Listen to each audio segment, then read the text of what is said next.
Today we're going to take a look at what the new meta is, because it really might have changed depending on how bad Sky is. So let's go through all of the maps quickly.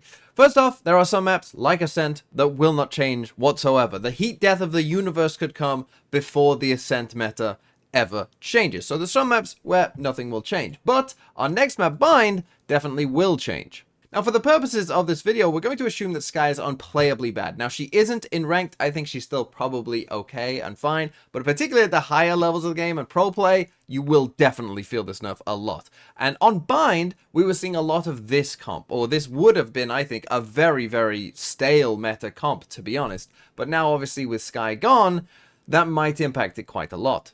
First off, Brim and Raze I don't think will be too impacted by these changes. You need a smoke, obviously, and Brim will be that on Bind, and you also will probably want a duelist on Bind as well, and Raze is obviously going to fulfill that role. But Viper is the first of the agents that could be impacted by this kind of change, and could be on a lot of maps because Sky was a big part of why Double Controller was able to thrive. But particularly here on Bind, I do think that this setup from Viper is kind of just too universally good that I don't see a way that you could play Bind without Viper. It's just become such a big part of how teams attack the map that I don't think that, particularly on Bind, Viper will see any drop in pick rate. And our last agent is Cypher to talk about, and I do think that Cypher will be impacted by this change, and here is why. Because if we decide to stick with Cypher in this comp, who becomes our initiator without Sky? Well, we could go for one of Sova or Fade, and they would give us the information, but then we'd have a comp with no flashes. We could go for KO, and we'd have flashes and some information, but we wouldn't have any hard clearing of angles. So that's not great either. And we could obviously go for Gecko, who does give us both in a way, but maybe doesn't give us enough, or maybe you just don't trust the Gecko utility on its own to provide enough value like Sky was before. And so personally, what I think is more likely to happen is we will see the removal of a lot of these ciphers, and instead we will get pairings like Gecko plus Fade, or Fade plus KO, or KO plus Gecko, or maybe even Sova in there as well. Things like that I think are much more likely to happen, and we're going to go back to a double initiator no sentinel meta on Bind.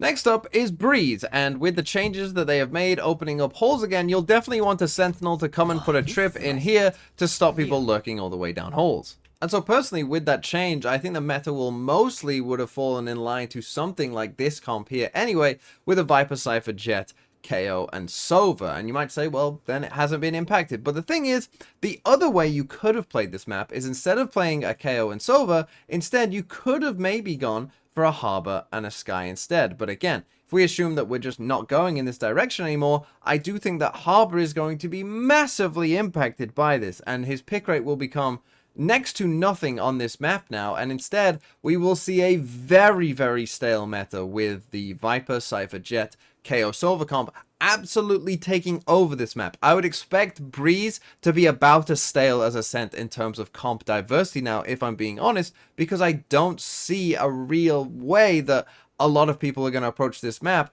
without a Sky to allow double control to exist, and now you need a Sentinel in Cypher 100% as well, so I feel like something like this is definitely going to just take over. Now Icebox, again, probably won't be impacted by the change, but Lotus might. So on Lotus, the meta that we mostly saw was something like this: Omen, Raze, Killjoy, Sky, Viper. Now again, for Omen, Raze, and there might be a bit of a Killjoy debate on what Sentinel you exactly want to use, but some Sentinel will be used. For those three classes, I don't think much will change. But again, if Sky gets eliminated, again, we could see this impact Viper a bit on this map. However, once more, I think the Viper is probably just a bit too valuable to really allow that to happen a lot of the time, right? Whether it's with setups like this that go across B and into C here as well with the orb, you know, this kind of setup is just incredibly strong on the defense side, and of course there's some very useful attacking setups as well. And the thing is, we've already seen these kind of comps work with a Fade instead. Fnatic, of course, were playing basically the same comp, but with a Fade. And other teams have tried that as well and found success with it without the Sky already on Lotus. So I do think that there's kind of an already ready-made, proven replacement out there that is still mostly the same comp, but just with a different initiator. And we know that it can work because Fnatic proved that that was the case. However, I do suspect that some people might not like the Fade and want a Flash in their comp and decide to go, okay, we will have to remove the Viper and go for something instead. And obviously with some of the changes we've seen as well to the map, maybe they think that things like a double Initiator comp could work. Whatever 2 Initiators that is, I actually think that all of the Initiator class is pretty decent on Lotus for different reasons, and so you could go in that kind of direction if you didn't like the no Flash with the Fade.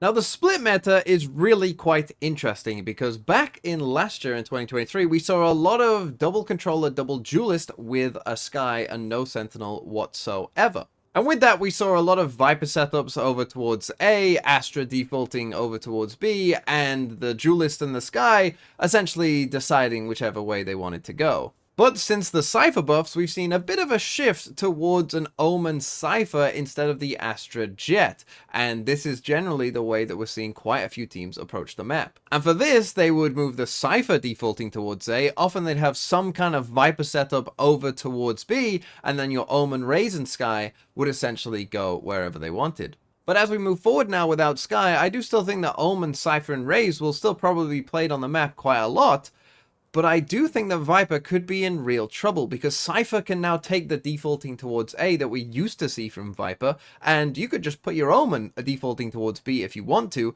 because maybe you feel like none of the other initiators can do what Skye was doing for you, and so instead, maybe you end up with no Viper, and one of these 4 initiators, or 2 of these 4 initiators, taking that role instead. Perhaps it's Breach Fade, or Breach KO, or a Gecko KO, or whatever it might be, that takes the role here on Split instead of Viper.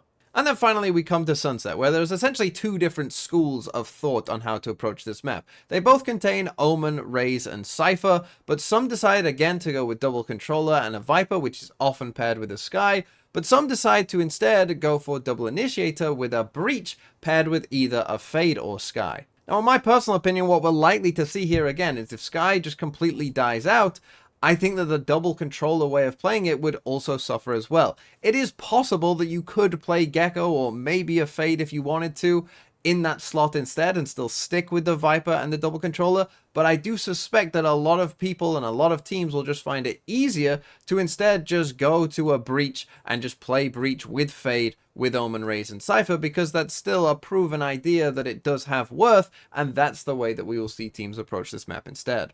So there it is. You can definitely see that by just nerfing one agent in Skye, there is potential for a lot of change across quite a few of the map pool. Double controller as an idea has proven itself to be very strong, and some people will probably want to stick with that idea even without Skye. However, there will definitely be people and teams who think this just can't work without this kind of key linchpin agent to this idea, and so instead we're going to go in a completely different direction, and it does make some maps quite interesting to see which direction they will go.